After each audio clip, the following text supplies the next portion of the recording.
Assalamualaikum warahmatullahi wabarakatuh. Waalaikumsalam warahmatullahi wabarakatuh. Bismillahirrahmanirrahim. Alhamdulillahi rabbil alamin. Allahumma salli wa sallim wa barik ala sayyidina wa maulana Muhammad wa ala alihi wa sahbihi ajma'in. Amma ba'd. Para hadirin sekalian yang di sini ataupun yang di rumah sedang menonton TikTok live, malam hari ini kita bisa ngaji bareng mengenai tentang satu tema tentang potensi manusia untuk sukses hidup di dunia dan di akhirat. Seperti kita tahu, Allah Subhanahu wa Ta'ala menjelaskan di dalam Al-Quran, tujuan dari semua penciptaan, termasuk penciptaan manusia, bertujuan agar mereka hidup di dunia dan bahagia di dunia dan bahagia di akhirat. Sampai-sampai Nabi Shallallahu Alaihi Wasallam mengajarkan doa kepada kita semua. Doanya Rabbana Allahumma Rabbana atina fid dunya hasanah wa fil akhirati hasanah wa qina adzabannar. Nabi mengajarkan doa kepada kita agar kita memohon untuk bisa mendapatkan kebahagiaan di dunia sekaligus mendapatkan kebahagiaan di akhirat. Itulah sesungguhnya tujuan dari penciptaan manusia. Jadi kita diciptakan oleh Allah bukan untuk gagal, bukan untuk bersedih, bukan untuk berputus asa, bukan untuk meratapi kekurangan-kekurangan yang kita miliki. Tapi kita diciptakan oleh Allah agar kita mencari peluang buat diri kita untuk bisa sukses di dunia maupun di akhirat. Karena itu kalau kita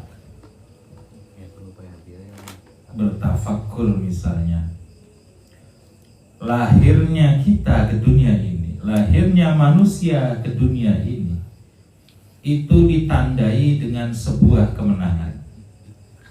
Kalau kita bertafakur, kalau kita mengingat-ingat ketika ayah dan ibu kita bersatu, kemudian sperma dari ayah kita masuk ke dalam tubuh ibu kita. Dari jutaan sel yang ada di dalam sperma itu ada satu sel yang akhirnya menjadikan kita hidup di dunia ini. Artinya apa? Dari penciptaannya saja kita sudah diberikan kelebihan kekuatan oleh Allah untuk bisa menang di dalam kehidupan ini. Tambah lagi di dalam ayat yang lain, misalnya Allah menjanjikan bahwa manusia adalah khalifah, adalah perwakilan dari Allah di muka bumi ini. Ketika Allah menciptakan Adam, inni ja'ilun fil ardi khalifah. Wahai Adam, aku akan menjadikan khalifah, aku akan menjadikan engkau khalifah di muka bumi ini.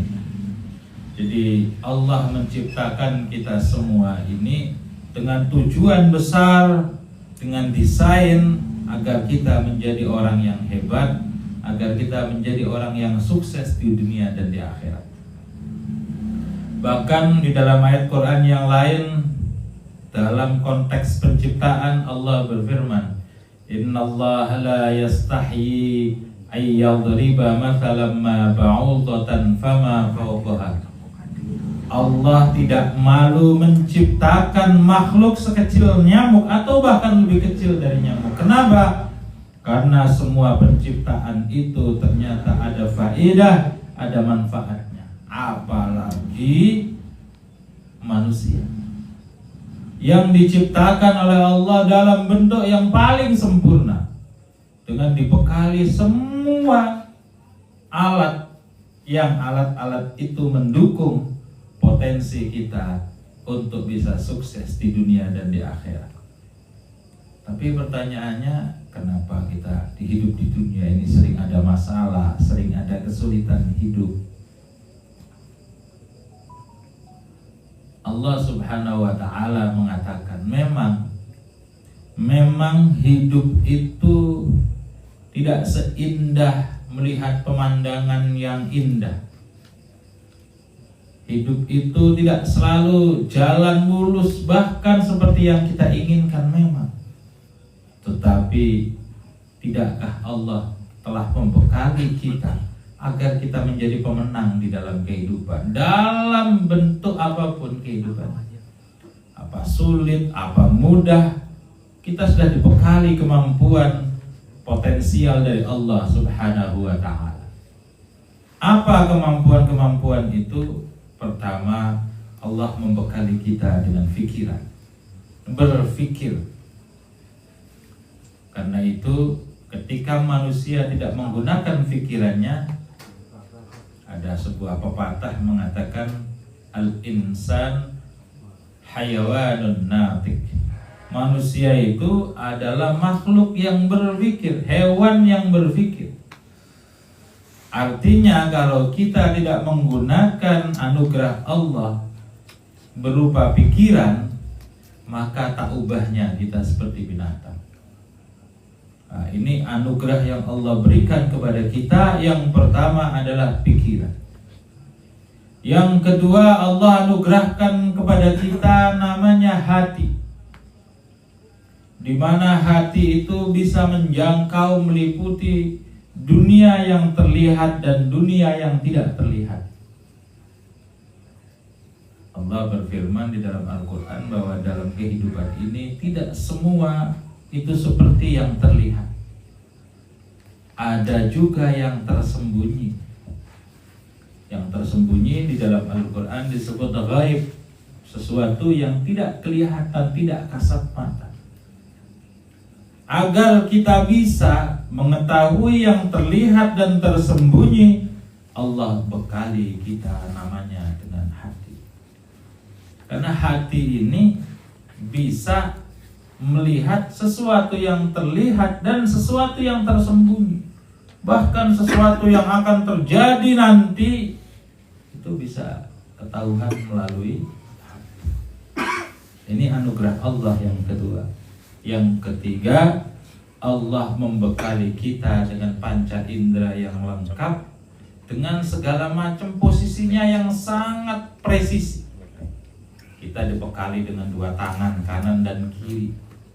Kita dibekali dengan dua mata untuk melihat kanan dan kiri. Kita dibekali dua telinga untuk melihat kanan dan kiri. Nih, coba kalau misalnya telinga ditaruh di depan tuh kayak gimana? Mata ditaruh di samping, itu nanti jadinya seperti apa? Allah menciptakan manusia presisi, persis sesuai yang dibutuhkan. Mata ditaruh di depan dengan dua, dilindungi dengan alis mata. Dan mata kita itu menurut ilmu kedokteran memiliki cahaya yang lebih terang, bahkan lebih hebat dibanding misalnya kalau kita melihat TV sekelas OLED dengan jutaan warna. Mata kita ini terdapat jutaan cahaya di mata kita. Jadi kita ini diciptakan oleh Allah dalam bentuk yang paling sempurna, fi ahsani taqwim. Kita dibekali dua tangan, dua mata, satu hidung untuk penciuman. Jadi kita bisa mencium mana bau yang enak, mana bau yang tidak enak. Apa fungsinya penciuman? Ada fungsinya. Kalau bau yang tidak enak, di situ pasti tidak sehat. Nah, itu salah satu fungsi penciuman. Kemudian Allah berikan dua kaki dengan segala potensinya. Jadi kita dianugerahi oleh Allah itu luar biasa, sempurna. Tujuannya apa? Allah ingin kita semua sukses. Sukses hidup di dunia sekaligus sukses hidup di akhirat. Itu keinginan Allah. Kalau kita berpikiran bahwa kenapa Allah menciptakan kesulitan, jangan-jangan Allah tidak mau agar kita sukses. Salah. Dalam proses penciptaannya saja Allah sudah membekali kita kemampuan-kemampuan agar kita sukses, agar kita bisa menguasai hidup di dunia ini, menggunakan apapun, memanfaatkan apapun yang ada di dunia ini. Pertanyaannya, kenapa ada yang gagal dan kenapa ada yang sukses? Kalau ada manusia yang sukses karena dia bisa memanfaatkan potensi yang ada pada dirinya yang dianugerahkan oleh Allah Subhanahu wa Ta'ala. Kenapa ada orang yang gagal dalam hidupnya? Karena dia tidak bisa memanfaatkan potensi Allah yang ada pada dirinya. Dia diberikan pikiran misalnya, dibekali mata, sampai Allah berfirman di dalam Al-Quran, ada manusia, kata Allah, walahum adhanun la yasma'una biha. Dia diberi telinga tetapi telinganya tidak bisa mendengar. Walahum a'yunun la yubsiruna biha. Dia dibekali mata tapi matanya tidak bisa untuk melihat mana yang baik, mana yang buruk, mana yang benar, mana yang salah. Karena potensi manusia ini tidak bisa dimanfaatkan, maka dia gagal dalam menjalani kehidupannya di dunia. Ada orang seperti itu banyak. Sudah tahu itu buruk, tapi masih ngeyel, masih dijalani, masih dilakukan. Padahal itu buruk. Matanya tidak berfungsi sebagaimana mestinya. Karena itu kata Allah di dalam Al-Quran, kalau kita ingin membangun fondasi, membangun dasar agar kita sukses di dunia dan di akhirat, maka Allah memberikan petuah, Allah memberikan cara agar kita meraih hal tersebut. Kata Allah, sebetulnya apa yang disebut dengan sukses dunia akhirat? Kira-kira sukses dunia akhirat itu apa ya? Yang disebut sukses dunia itu apa kira-kira?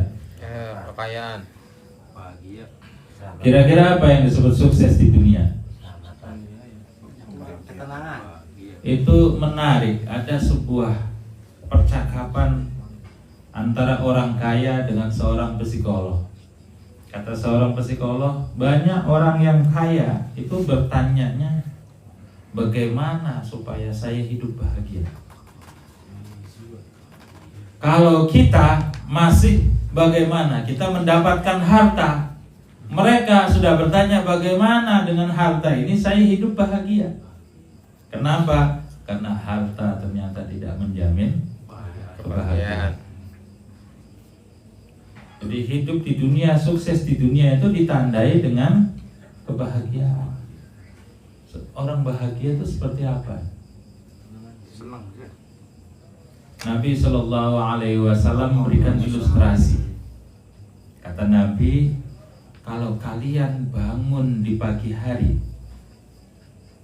kemudian kalian masih bisa bernafas, masih bisa makan, masih bisa minum, setelah itu masih bisa berjalan dengan normal, maka itulah nikmat dunia yang terbesar. Kira-kira percaya nggak? Percaya. Coba kalau tiba-tiba kita bangun, kaki kita sakit, bongkak. Aduh. Nah, rasanya seperti apa dong? Aduh, sakit. Padahal di depan kita ada makanan enak semua nih. Sakit. Hanya baru kaki aja yang bengkak nih. Sakit Gus. Semurahan. Belenak pisan. Enak Gus. Nggak enak banget. Mantang. Pantang mangane. Karena itu kata Nabi memberikan fondasi kebahagiaan hidup. Kata Nabi, bersyukurlah. Belajar bersyukur. Jadi kalau kita hidup bisa bersyukur kepada Allah, berarti kita sudah mendapatkan sukses di dunia. Amin. Kebahagiaan di dunia. Daripada kita hidup duit banyak tapi masih mikirin duit orang lain. Mobil ada, rumah ada, motor kan dipikiri duitnya wong saja. Waduh, lamun cair kita ge oli semene persen. Iya, lamun cair, lamun beku. Kaku kan. Iya, kalau cair, kalau beku. Nggih. Nah, di dalam Al-Quran, pondasi sukses di dunia itu belajar bersyukur. Pertanyaannya, di manakah bersyukur itu? Di mana bersyukur? Bersyukur itu adanya di mana? Apakah di pikiran, apa di mulut, apa di hati? Rasulullah Shallallahu Alaihi Wasallam menjelaskan, kata Nabi, la yashkurullaha man la yashkurun nas. Tidak disebut orang itu bersyukur kepada Allah sebelum dia berlatih bersyukur kepada sesama manusia. Memang ada bersyukur yang paling rendah derajatnya, ada mengucapkan alhamdulillah. Alhamdulillah wis dikawin ning wong. Amin. Amin. Selamat. Selamat mugetun.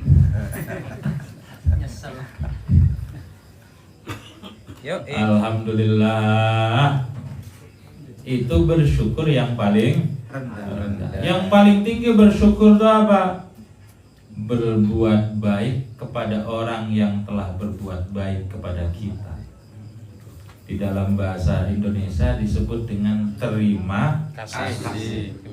Diterima, dikasih. Itu bersyukur. Bersyukur itu belajar berterima kasih. Belajar kesuwun. Nah, itu pondasi untuk membangun kesuksesan hidup di dunia. Alhamdulillah masih diberi umur yang panjang walaupun duitnya langka. Alhamdulillah daripada kipai duit umurnya dawa. Umurnya lah.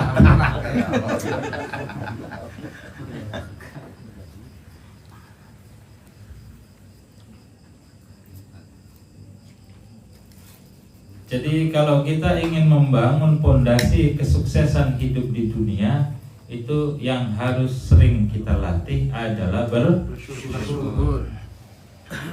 Di dalam Al-Quran misalnya Allah Subhanahu wa Ta'ala menjelaskan, ayatnya kita hafal semua, tentu teman-teman di TikTok juga pasti hafal. La in syakartum la azidannakum wa la in kafartum inna adabi lasyadid. Kalau kalian bersyukur terhadap anugerah Allah, kata Allah, la azidannakum, anugerah itu akan ditambah terus menerus. Tapi kalau kalian kufur terhadap nikmat Allah, maka azab Allah yang pedih yang akan kita terima.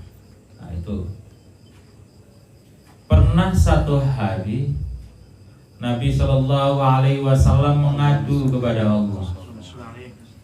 Kata Nabi kepada Allah, ya Allah, Engkau wali Sulaiman ar-riha ghuduha syahrun wa rawahuha syahr wa asalna lahu 'ainal qitr wa minal jinni may ya'malu baina yadayhi bi idzni rabbih wa may yazigh minhum an amrina nudhiqhu min 'adzabis sa'ir. Nabi protes kepada Allah, ya Allah, Engkau berikan Sulaiman kemampuan bisa terbang ke sana kemari menggunakan angin. Sementara aku tidak Engkau berikan kemampuan apa-apa. Protes Gusti Allah. Apa kanjeng Nabi ini Gusti Allah? Dijawab oleh Allah di dalam Al-Quran. Apa jawabannya? Di dalam surah Ad-Duha. Ma wadda'aka rabbuka wa ma qala walal akhiratu khairul laka minal ula wala sawfa yu'tika rabbuka fatarda alam yajidka yatiman fa'awa wa wajadaka dhallan fahada wa wajadaka 'ailan fa'aghna. Kata Allah, Muhammad, aku ciptakan kamu, aku berikan nikmat kepada kamu, nikmat keseharian sebagai manusia. Kenapa? Karena kalau ada orang bisa terbang, bisa ini, bisa itu, mereka bukan orang hebat. Orang hebat itu orang yang bisa merasakan hidupnya menjadi manusia seperti pada umumnya. Alam yajidka yatiman fa'awa. Bukankah kamu dulu anak yatim, kemudian aku yang melindungi kamu? Bagaimana indahnya Allah melindungi Nabi. Ketika beliau lahir ke dunia, ayahnya sudah wafat, Allah melindungi Nabi melalui tangan Abdul Muttalib. Kemudian dari Abdul Muttalib, Nabi disusui oleh Halimatus Sa'diyah, dan seterusnya dan seterusnya. Jadi nikmat yang digambarkan oleh Allah kepada Nabi kita adalah nikmat kecil, nikmat manusia biasa yang memang itu beneran nikmat, yang belum tentu orang lain bisa merasakan. Allah ingin menggambarkan, mengajarkan kepada kita semua, kalau kita pengen hidup di dunia enak, pengen hidup di dunia bahagia, gak usah mikir yang tinggi-tinggi, yang wah-wah. Punya uang 100M buat apa? Aku apa 100M? Umurnya segini bisa ketelima, duitnya 100M, mati umur swidak, ya kang seneng rabi ya. Aduh, Oleh warisan. aduh, monggo. Rabi kawin maning. Laki anyar. Iya. Mong. Oh, mau dapat rezeki begitu mau. Mong, Iya. Alam yajidka yatiman fa'awa. Kita diajari oleh Allah, kalau kita ingin sukses hidup di dunia, belajar bersyukur dari hal-hal yang kecil-kecil. Gak usah yang besar-besar, yang sulit-sulit, gak usah. Yang kecil-kecil saja. Alhamdulillah, saya lahir masih ada orang tua. Alhamdulillah, saya lahir masih disekolahkan. Betapa banyak orang lahir ke dunia tidak bisa merasakan sekolah. Alhamdulillah, saya lahir dari keluarga yang terhormat. Itu Allah ingin mengajarkan kepada Nabi dan kepada kita semua untuk belajar mensyukuri hal-hal yang kecil, kan cilik-cilik. Alhamdulillah punya istri. Coba Aceng tuh beli di rabi-rabi gue beli anaknya kayak apa?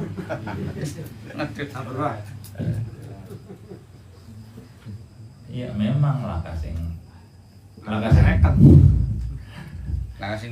ngunci lawang ya lah. Tapi kan beli dua rabi. Enak, Pak. Wa wajadaka dhallan fahada. Kata Allah, dulu engkau Muhammad tanpa bimbingan, sekarang kau dibimbing dengan petunjuk dari Allah Subhanahu wa ta'ala. Bukan hanya dibimbing oleh Allah Nabi, tapi diangkat menjadi seorang Nabi dan seorang Rasul. Jadi kepada Nabi Allah mengajarkan, bersyukurlah. Syukuri sebagai manusia biasa itu bersyukur. Nggak perlu menunggu kita mendapatkan nikmat yang hebat-hebat tuh, bisa terbang, bisa ngilang, bisa agak kelihatan. Karena kita tidak diciptakan untuk itu. Nah, ini di sesi yang terakhir kita akan bicara tentang tujuan Allah menciptakan kita di dunia.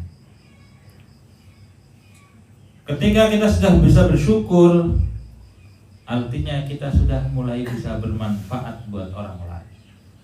Jadi Allah menciptakan tujuan kita hidup di dunia ini adalah agar kita bermanfaat untuk sesama. Disitulah letak kesuksesan orang hidup. Jadi kalau kita mau mengukur orang hidup atau kita ini hidup sukses apa belum, kita bertanya kepada diri kita, sudah berapa banyak orang bisa memanfaatkan kita? Kalau kita banyak memberi manfaat kepada orang lain, pasti hidupnya itu akan sukses. Pasti itu orang sukses. Tapi kalau kita tidak bermanfaat sama sekali, berarti hidup kita adalah hidup yang gagal, bukan hidup yang sukses. Kenapa? Karena kita tidak memberi manfaat. Jadi di dalam Islam tujuan penciptaan manusia adalah wa ma khalaqtul jinna wal insa illa liya'budun, untuk beribadah, untuk berbakti, berbuat baik kepada siapa? Kepada Allah dan kepada sesama. Malam Jumat ada pengajian, hadir lebih dulu, siapkan tempat. Itu namanya bermanfaat. Ambil posisi, dan di posisi itu apakah kita bisa bermanfaat? Kalau bisa, lakukan apa saja yang bisa kita lakukan. Ada seorang guru sufi, Abu Sa'id ibn Abdul Khair. Ketika dia sedang mengajar seperti ini, ditanya oleh muridnya, "Guru, tadi saya lihat ada orang bisa terbang menggunakan angin." Kata gurunya, "Itu biasa. Kalau cuma sekedar terbang, burung juga bisa terbang. Apa bedanya dengan burung?" Kemudian muridnya yang satunya bertanya lagi, "Guru, waktu saya mau hadir ke pengajian, saya lihat ada orang bisa berjalan di atas air." Kata gurunya, "Apa istimewanya? Kalau cuma sekedar berjalan di atas air, katak juga bisa berjalan di atas air." Kemudian muridnya yang lain bertanya, "Terus siapa manusia yang paling istimewa itu, Guru?" Kemudian Abu Sa'id ibn Abdul Khair bertanya, kata Abu Sa'id, banyak jalan untuk mendekatkan diri kepada Allah. Tapi ada satu jalan yang paling cepat agar kita bisa dekat dengan Allah, bahkan agar kita bisa dicintai oleh Allah. Gurunya menjawab, jalan itu adalah khidmat, berbuat baik dengan orang lain.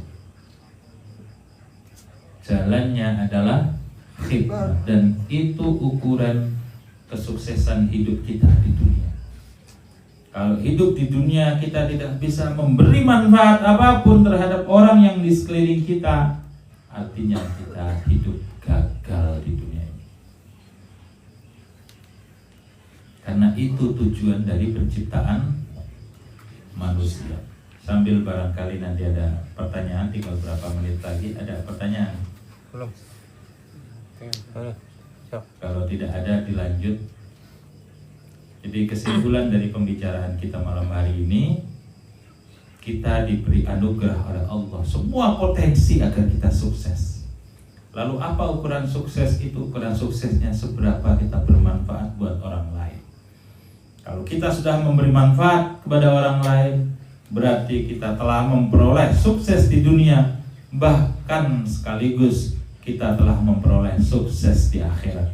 Dan itu adalah tujuan dari penciptaan manusia di muka bumi ini oleh Allah Subhanahu wa ta'ala.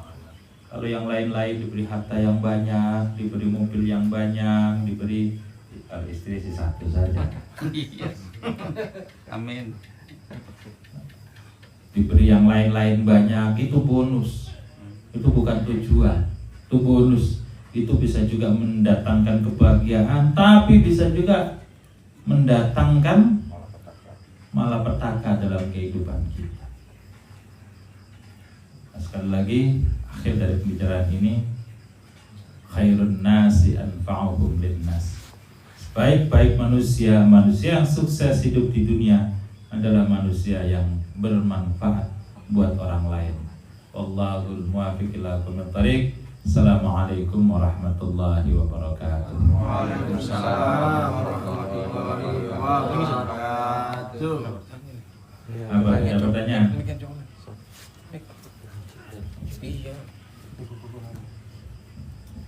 Assalamualaikum warahmatullahi wabarakatuh. Waalaikumsalam. Terus ini ada yang mau bertanya, kalau bersyukur karena balik sama mantan boleh enggak? Satu. Terus Gus, maaf. Oh ya, udah ini ya dulu satu. Ini tema pertanyaannya, orang sedang jatuh cinta balik sama mantan, tergantung mantannya. Kalau mantannya sudah punya suami, ya haram, jangankan balik. membangun silaturahmi aja haram. Silaturahmi itu wajib dalam agama, wajib. Kalau kita tidak membangun silaturahim, dosa, kecuali silaturahim dengan mantan yang sudah punya suami atau sudah punya istri. Itu silaturahim yang haram. Perboden. Itu silaturahim yang denda. Modus. Nggih leres Gus. Sama ini Gus, ada yang nanya nih dari Cinta ini. Gus, maaf ini temanya apa ya? Ini tema malam hari ini kita bicara tentang potensi manusia untuk sukses. Bagaimana kita bisa sukses di dunia dan di akhirat tadi. Kalau kita ingin sukses dunia akhirat, belajarlah, latihlah sifat bersyukur dalam kehidupan sehari-hari. Minimal dimulai dari mengucapkan Alhamdulillah. Kalau bisa dinaikkan lagi level bersyukurnya, bukan hanya mengucapkan Alhamdulillah, tapi juga berkhidmat, berbuat baik, bermanfaat untuk orang-orang yang ada di sekeliling kita. Sudah, kalau sudah kita tutup ya. Apakah bersyukur itu sama dengan menerima? Ya, salah satu yang akan kita terima, hadiah, anugerah, nikmat Allah yang akan kita terima kalau kita sudah belajar bersyukur adalah kita menerima kondisi hidup kita ini apa adanya. Karena banyak orang hidup dalam halusinasi, dalam bayangannya sendiri, ngelamun, ngayal, perangsa, perangsa sultan, perangsa pejabat. Ilmu perangsa segini birang-birang. Perangsa ke pendukungnya. Kalau saya maju nyalon, nanti pendukungnya banyak pasti jadi. Siapa pendukungnya? Perangsa Itu namanya halu. Dah. Kalau sudah kita tutup untuk edisi TikTok.